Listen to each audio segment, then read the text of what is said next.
I thought I'd take this time to answer a lot of questions, especially a rabbi in New York City that said to me and asked me what kind of God would kill off the earth that's a loving and understanding God.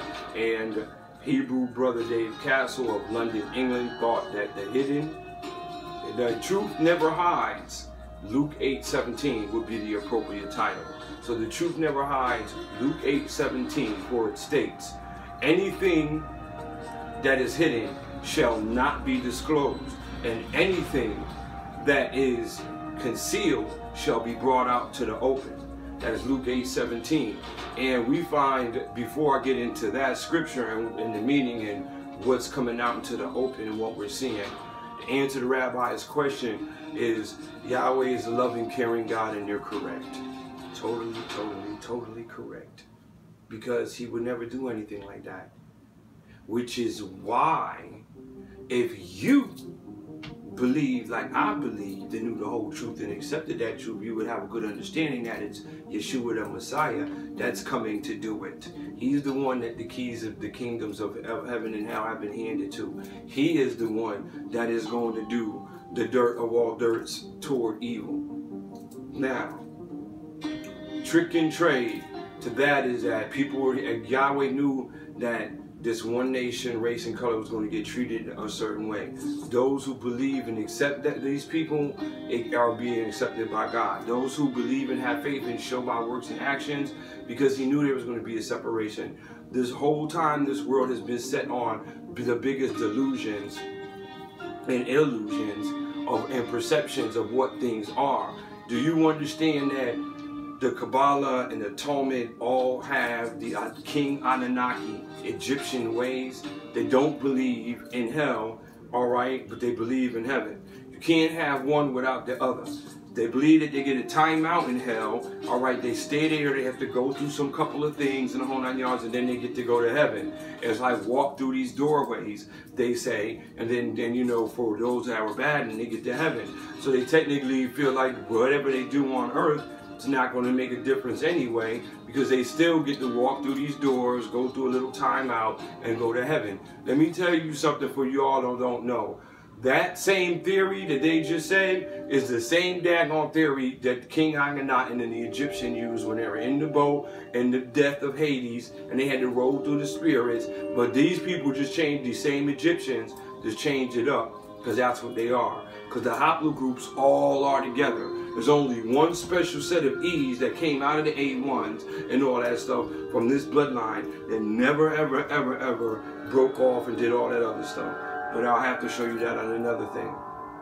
Now, we also see that I want to get into why we call Yeshua the high priest. Why he is the high priest. Why did he say that he was coming in to replace and be Meshullam the high priest, and he used that, all right, as an example. If I pronounce it wrong, sorry. But if we see, we're going to break down the characteristics. For one, you had to go to Aaron and Moses in order to talk to Yahweh. You had to go to every prophet and every priest, every rabbi, I don't care what it is, every preacher, every pastor, you have to. So in order to go to Yahweh, we have to go and offer our prayers to him to get to Yahweh. That's the first thing. What did Meshullam do? What was his characteristics? He taught Abraham righteousness. He went and fought the 4 kings with Abraham. All right, he did the 10% and with the spoils and all that other stuff. Now, why did Abraham and him go and fight the 4 kings for Yahweh and righteousness and all this other stuff? Because those were Canaanites, they were evil, and they had his people. He went to get his people. What is the Messiah doing? The Messiah is coming back to fight the same 4 kings, all right, with righteousness and to get his people.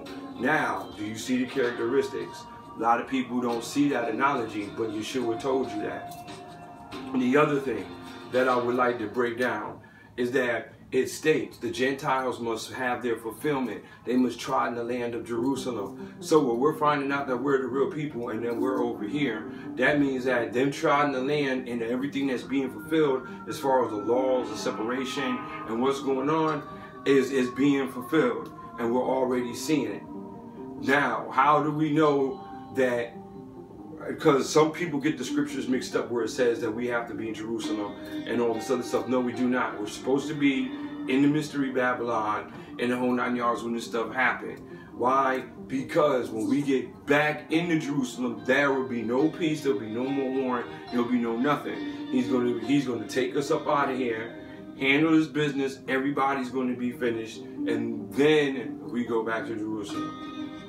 That's what it is. The other thing with the moon and the stars, understand that somebody asked me that we're having a lot of changes and what does it mean? Why are the eclipses and stuff happening we're not supposed to? That's spiritual warfare. So when I posted a video and I said something about my birthday, March the 8th, and they were looking for a new moon and making jokes about it, all right, that was because this is a spiritual warfare. So anybody that's in the world right now is not going to understand what I'm talking or think that I'm talking crazy or side neck. But in the spirit world, and for those that do watch, they know what I mean. Because if you know anything about astrology and you know anything about the past, all these mystical astrologers and whole 9 yards come from all these ancient bloodlines, and they do this. They're into this witchcraft and this paganism. And they always know when what moon is going to drop. It's on calendars. They know what the moons represent, and they go and worship. They've been doing it for ages. But when you don't get that moon and you get an eclipse, they know what that means. We have in Australia, in one of my videos at the very end, where the moon is in the middle of the sun and they're in an aircraft and a meteorite shoots by. In the newspaper all over there, it said the king of Jupiter, Jupiter of war, and all this stuff. It just flew by. It's the time of Jupiter. Now, I told you about the characteristics, what these people believed in and how they were. It was all in the newspaper that this was the king of Jupiter and the whole 9 yards. That should show you who they are, that they're still alive and that spirit is still inside of them. That should also let you know that the people who wanted to get that new moon didn't get it. They got an eclipse. Spiritually, that spirit inside of them know what that means. You don't know because you guys they don't teach you, and none of the teachers that you guys listen to or go to teach you what the spiritual meaning of that means. And they know that. And they also know that for me, especially the ones that know me personally, for me to be waking up and teaching you this and to be Hebrew and all that stuff happened on my birthday, they also know what that means. It's a time of changing. It's the time that is going down, like Charlie Brown. So these are the hidden things that are coming to light. Because the truth you cannot hide. You cannot hide the truth. And so let me give you another characteristics. Do you see me? I'm of these people, so I'm going to give you characteristics of myself. If I know that you down for a worthy cause and you down with me, all right, in the whole 9 yards, I'm going to ride or die with you for the rest of my life because I'll stay true like that, because that's who Hebrews are. It does not make a difference if you're white, black, or Chinese. I don't care what you are. Everybody comes in together. A lot of people try to throw in the race thing because they hate the fact that it's these group of black people. So they try to say it does not make a difference because we hate them. That was another trick of it. But in our eyes, we accept everybody. We don't care. Ezra, Ruth, all of those people that were in those things, those were white girls. Seriously, that helped out. It was always other nations, Indian nations, and all the other Hamitic tribes that helped the chicks that helped the Hebrews out. Read it. It's all in there. So understand, it's not about separate, oh yo, it's about us and we're important. No, it's not. Because even if you see us hanging out, you'll see a whole bunch of different color of people hanging out with these Semitic people. So they're not racist, it's not prejudice. But if you start throwing race and color in there, it says it in Romans that you can tell who they are because they're not renewed of their mind and how their conscience is.